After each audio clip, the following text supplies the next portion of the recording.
Fala, Loninho, tudo bem? Que beleza! Olha aqui, ó, conforme combinado, eu vou fazer a correção da atividade 4 neste vídeo e no próximo vídeo eu faço a correção da atividade número 5. Certo? Vamos lá. Bom, no exercício número 1, a gente tem que aquele valor de R$1.500.000 vai ser dividido em partes diretamente proporcionais às idades dos 3 filhos do João, que é a Ana, Tiago e Jorge. Eu vou utilizar as iniciais destes nomes. Então, A vai ser o valor que a Ana vai receber, o T vai ser o valor que o Tiago vai receber e J vai ser o valor que o Jorge vai receber. Tá? Se a gente juntar esses 3 valores, vai ter que dar o valor da herança, que é de R$1.500.000. Além disso, ele fala que cada uma dessas partes aqui são diretamente proporcionais às idades. A Ana tem 17 anos, o Tiago tem 20 e o Jorge tem 23. Se cada uma dessas partes são diretamente proporcionais a esses valores, se cada uma é diretamente proporcional a cada um desses valores, então essas divisões aqui, ó, A dividido por 17, T dividido por 20, J dividido por 23, esses valores são iguais. E iguais a um determinado número que a gente não sabe qual é, que é a constante de proporcionalidade, ou fator de proporcionalidade. Temos essas duas informações para resolver o problema.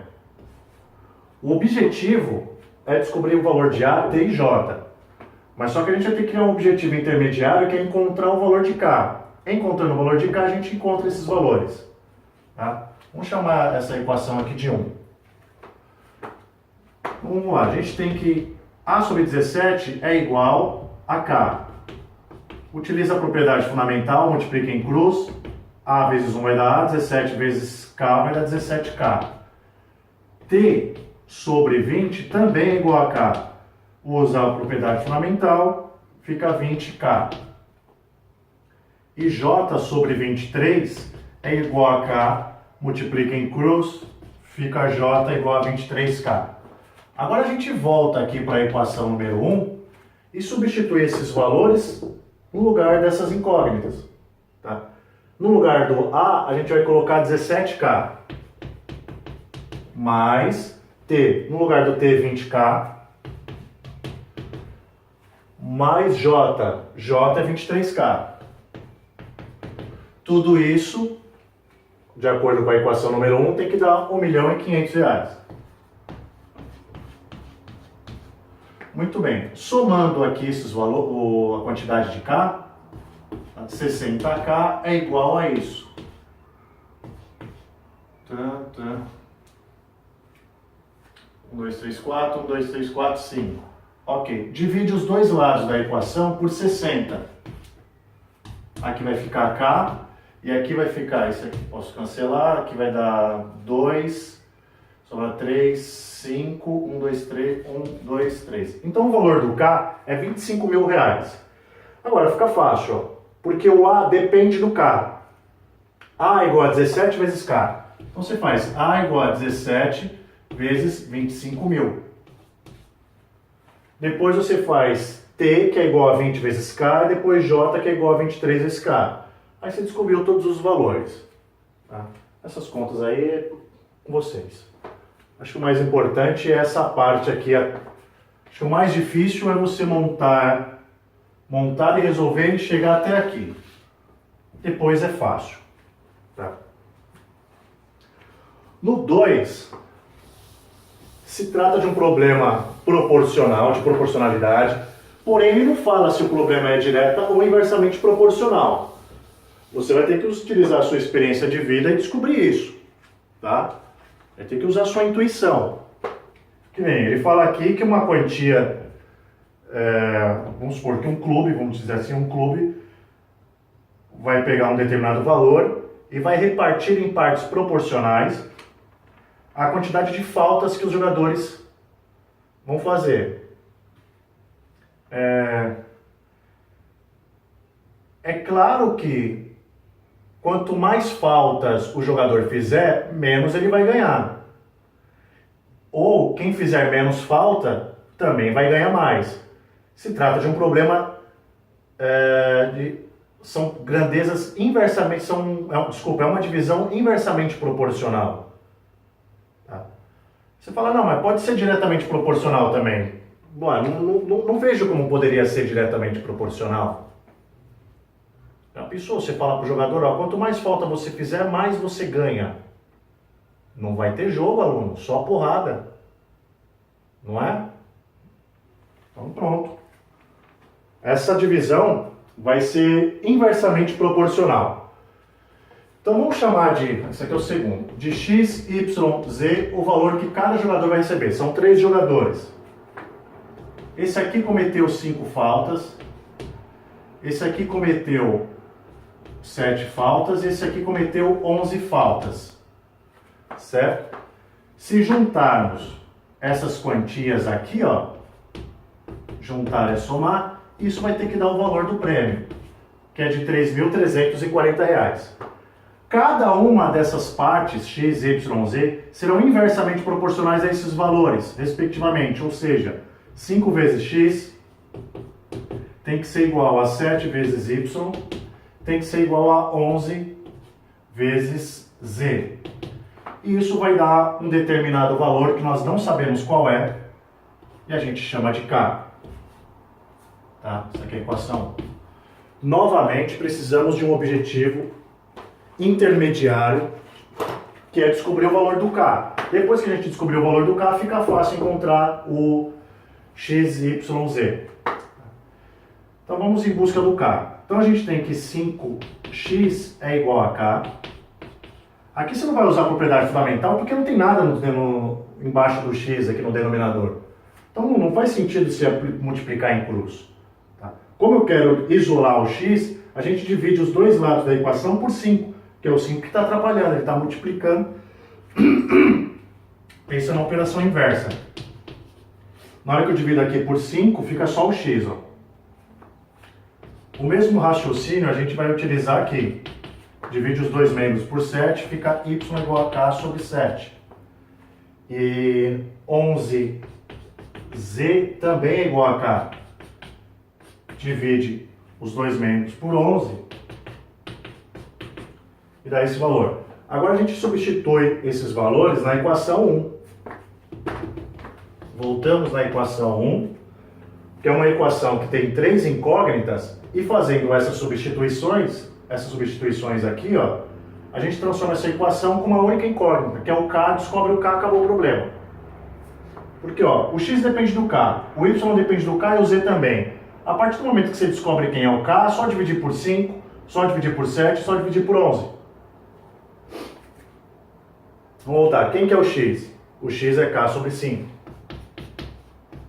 Mais y é k sobre 7. Mais z é k sobre 11. Isso tudo tem que dar o valor. A quantia, que é 3.340. Bom, nós temos denominadores aqui. Para eliminá-los, precisamos de um múltiplo entre 5, 7 e 11. A gente costuma pegar o menor. Tá? O menor aqui no caso é o 385. Multiplica todo mundo por 385. Ó, não vou escrever para ganhar tempo, vou colocar aqui, ó. 385, 385, 385, multiplica aqui por 385. Tá? Aí vamos simplificar. Esse aqui simplifica, vai ficar 77k. Simplifica aqui, vai ficar 55k.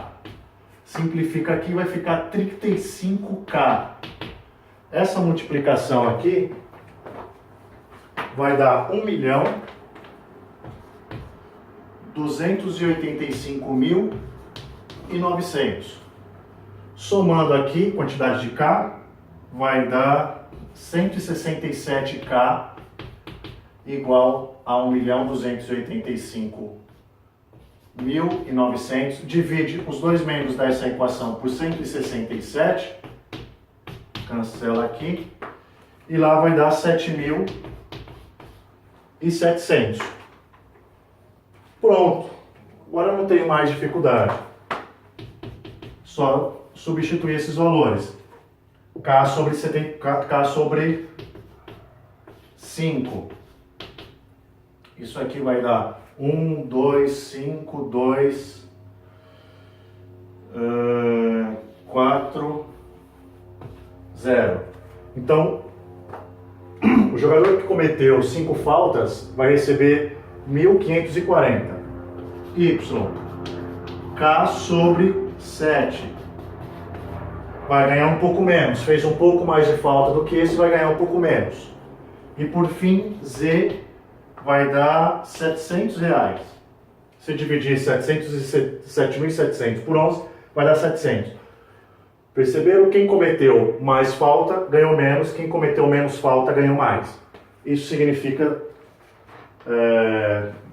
dividir um valor em partes inversamente proporcionais.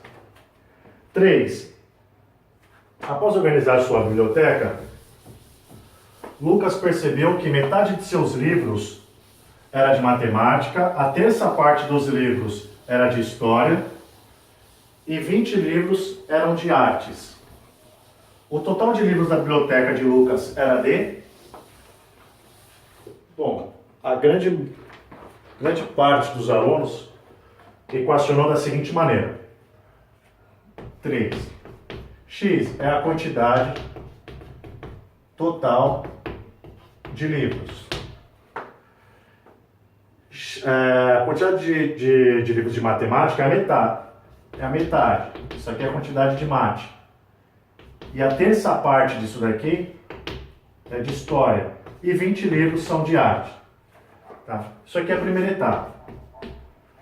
2 ou 3 alunos resolveram daquela maneira que a gente discutiu em sala de aula, que é fugir das frações. Como eu vou ter que dividir a quantidade total de livros por 2 e por 3, você pode pensar no múltiplo de 2 e 3. Vamos pegar o menor para facilitar as contas, que é o 6, e equacionar ele da seguinte maneira. Dizer que ao invés de chamar a quantidade total de livros de x, você pode dizer que 6x é a quantidade total de livros. Aí a quantidade de matemática, quantidade de livros de matemática é a metade disso. A metade disso não é 3x, só se dividir por 2. E a terça parte disso daqui é só dividir por 3, que vai ficar 2x. Quantidade de história e 20 de arte. Fica bem mais interessante, mais fácil de resolver essa equação. Aí você soma essas quantidades aqui, a quantidade de matemática, mais a quantidade do livro de história, mais a quantidade do livro de arte, tem que dar o total de livros, que nesse caso aqui nós chamamos de x. E aqui da mesma forma, a quantidade de livros de matemática, mais a quantidade de livro de história, mais a quantidade de livro de arte, tem que dar a quantidade total que nós chamamos de 6x. Aqui já sai direto, né? Vai ficar x igual a 20. Bom, pessoal, não vou ficar resolvendo a equação aqui, essa aqui pelo menos, né? Vamos lá. X é igual a 20, mas tem que tomar cuidado que ele pede a quantidade total. A quantidade total é 6 vezes x. 6 vezes x, portanto 120 livros. Aqui é só multiplicar toda a equação por 6, que é o menor múltiplo entre 2 e 3. Multiplica aqui por 6, simplifica, vai dar 3x. Aqui multiplica por 6, vai ficar 2x. Multiplica aqui por 6, 120. Multiplica aqui por 6, 100x. Parará, x igual a 120. É claro que o x é diferente desse aqui, porque a gente equacionou de maneira diferente, né? Olha olha a primeira etapa. Mas no final você chega no mesmo resultado. E o último exercício é um probleminha de lógica, raciocínio lógico, né? O problema é, eu tenho uma margem, eu tenho um rio, tem um barco aqui e temos que levar 3 pessoas para o outro lado, mas só que tem uma regra. O barco não pode ir sozinho, e outra, o máximo de carga que ele suporta é 140 quilos. E nós temos 3 pessoas, um pesando 100, outro pesando 80 e outro pesando 50 quilos. Ele quer saber qual o número mínimo de viagens que esse barco pode fazer para que essas 3 pessoas cheguem do outro lado. Bom, na primeira viagem a gente pode levar esses dois rapazes que têm 80 e 100 quilos.